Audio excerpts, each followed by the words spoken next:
Hey everyone, Shiny Sephiroth here, and this was a tough X-War battle. So to get into the meat of it, I put Godslayer in the number 1 slot because the biggest threat that we have is not only Miss USA, but more specifically, Mecha Valkyrie. Even though Claire is a big issue, we want to get rid of Mecha Valkyrie and Miss USA first. Luckily, Miss USA is weak to Godslayer, so that should help us be able to whittle down and get to Mecha Valkyrie quicker. Unfortunately, Mecha Valkyrie is resistant to Godslayer, so thankfully this team setup did work and it was able to get us through here. I originally had Yi on this team, but I had to switch him out for Thinker, who was on team number 3, because team number 3 was just having a very difficult time surviving without the added benefit of a little bit more defense. And I really need Lucas to stay on this team so that he can help Godslayer attack with his ultimate multiple times in round 1, since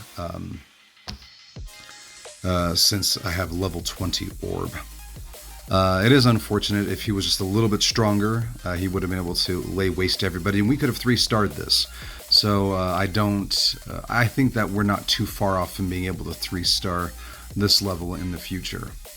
But yeah, so then you have Time here, also pushing things, and Jane equipped with a crown to increase the damage output. Surprisingly, round number 1 used to be 100% win ratio when I had Yi on there, and then it dropped to about 70-60% when I switched in Thinker. This team here is running at has been running at about a 90% ever since I put in Gillies, or actually, you know what? That's a better name for him, Aegis. I'm just going to call him Aegis from now on. Aegis? I pronounce it Aegis. I'll have to look it up later and see if that's correct. But between Aegis increasing Ivy's ability to control the other team,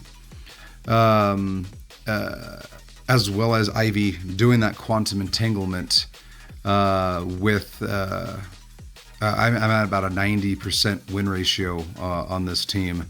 So what the reasoning is behind this, you put Toko in there to help whittle down the person in slot number 1 as quickly as possible, and then Mecha Valkyrie just unleashes on Chloris. Because if you do not take care of Chloris before the end of round 2, your team will die. I mean, you cannot survive the Sand Golem. And then you have Forest Dancer in there, because I saw that without her, the team still wasn't able to take care of everything, or because Mecha Valkyrie and Toko are so dependent on RNG, a random number generation, meaning that you never really know what they're going to do every time you load them in. Forest Dancer's here to sweep up and make sure that things happen. Toko and Mecha Valkyrie also work together to bring down our Bane knockoff.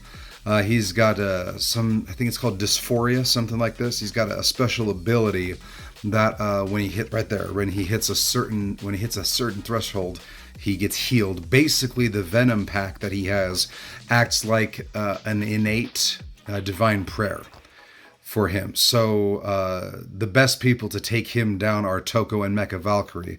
So the two of them working together helps to make him a non-issue.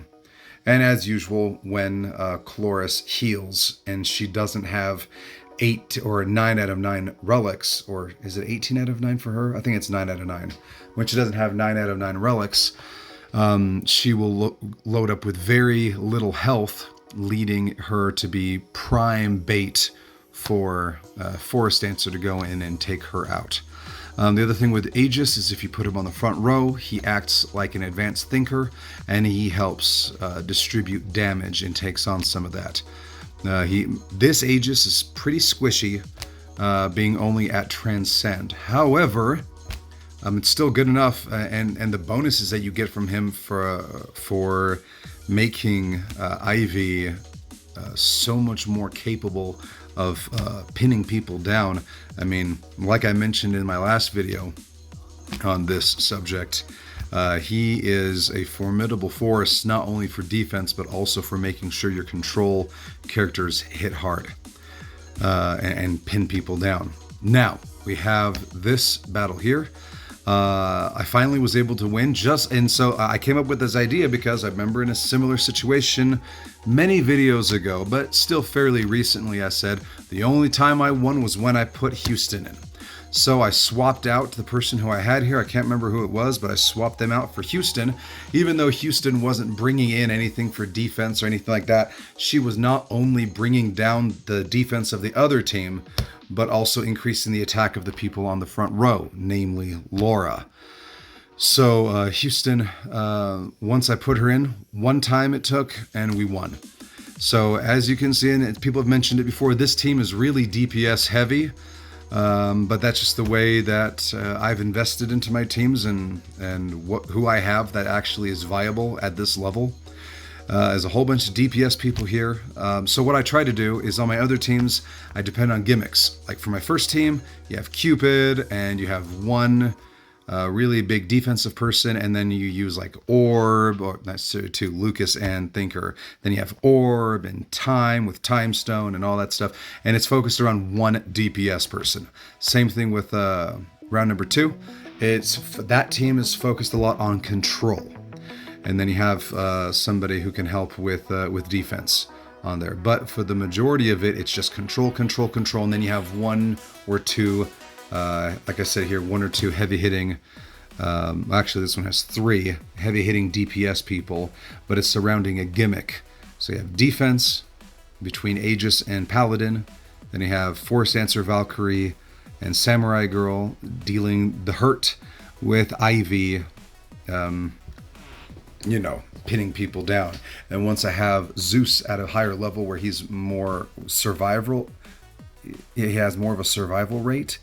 I might even be able to move somebody out of this team and put them somewhere else. That'll be more beneficial. Or, I mean, once chapter 43 comes around, we're going to need that real estate. And then we have over here, this team, we were just looking at it, heavy DPS focus, with Yi just overpowered, carrying everybody. And so there we are right here. We were able to survive that. I have noticed that there is a bit of a trend. It's not the penultimate, like that right there, but it's always like 2 before, like right here. When we have a round that is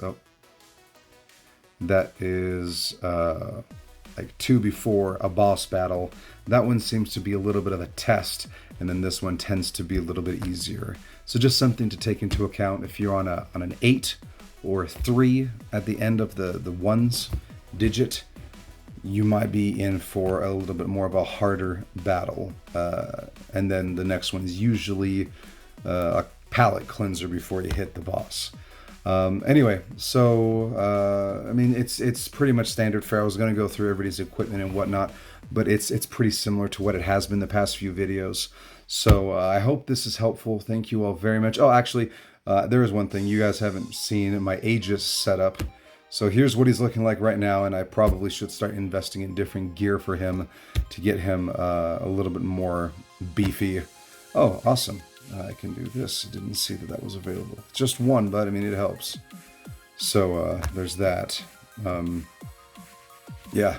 So here's him. I did upgrade my Chloris today. I had over 400 million gold coins. I figured might as well use them. So I went ahead. I equipped her with some base preliminary gems, and then I got her up to level 90 here. And I think that was... Oh, and then I've started, I mentioned a few videos ago that I was like, I don't know who I'm going to invest in for relics, and she's my target now. I'm going to be getting her to full level 60 on everything. And I'm just waiting to get enough vibranium so I can move this here to T2 and put it on Yi. That's going to be a huge help to boost up his HP. I need to figure out who to stick that on. Yeah. Maybe, maybe that'll be on Aegis. Yeah, there you go. Anyway, so that's pretty much it. Like I said, everybody else is pretty much the same as you've accustomed to throughout this time. Thank you all so much, you veteran pigeons, for being here and being part of this video. I hope this is helpful, and I will go ahead and I will see you in the next video. Peace!